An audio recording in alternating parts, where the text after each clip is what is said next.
हर बार उजड़ के फिर खड़ा हुआ। इस भारत की यही तो एक दास्तां रही है, पर फिर भी यह हिमालय सा आज भी अडिग और स्थिर है।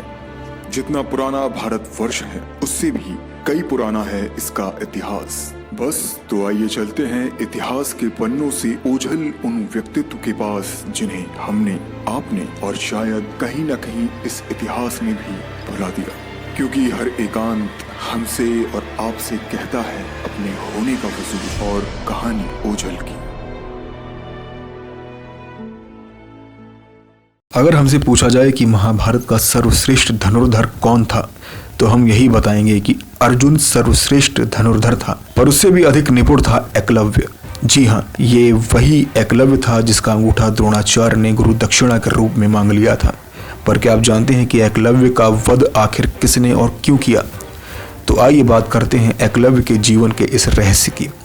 एकलव्य की कुशलता महाभारत में शायद ही किसी से छुपी हो। एकलव्य 5 वर्ष की आयु से ही अस्त्र शस्त्र में निपुण था। एकलव्य धनुर्विद्या की उच्च शिक्षा प्राप्त करना चाहता था, पर उस समय धनुर्विद्या में गुरु द्रोण की ख्याति थी और वह केवल विशेष वर्ग को ही शिक्षा देते थे। एकलव्य ने बिना अस्त्र शिक्षा प्राप्त किए आचार्य द्रोण की एक प्रतिमा बनाई और धनुर्विद्या का अभ्यास करने लगा। शीघ्र ही उसने धनुर्विद्या में निपुणता प्राप्त कर ली।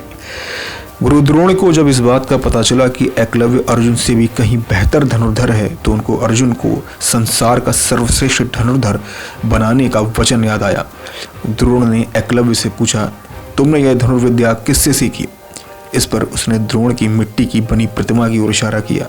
द्रोण ने एकलव्य से गुरु दक्षिणा में एकलव्य के दाएं हाथ का अंगूठा मांग लिया। उसके बाद भी एकलव्य ने अंगूठा न होने पर भी कड़ी साधना की और एक कुशल धनुर्धर बना। पिता की मृत्यु के बाद वह शासक बना और अपने राज्य की सीमाओं का विस्तार करने लगा। वह जरासंध की सेना की तरफ से मथुरा पर आक्रमण कर कृष्ण की सेना को खत्म करने लगा। सेना में हाहाकार मचने के बाद श्री कृष्ण जब स्वयं उससे लड़ाई करने पहुंचे तो उसे सिर्फ 4 अंगुलियों के सहारे धनुष बाण चलाते हुए देखा तो उन्हें अपनी आंखों पर विश्वास नहीं हुआ।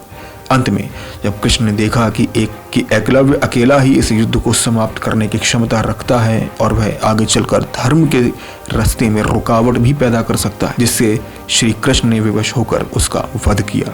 तो यह था वह एकलव्य जो जीवित होता तो महाभारत का परिणाम ही कुछ और होता। कहता है अपने होने का वजूद और कहानी ओझल की।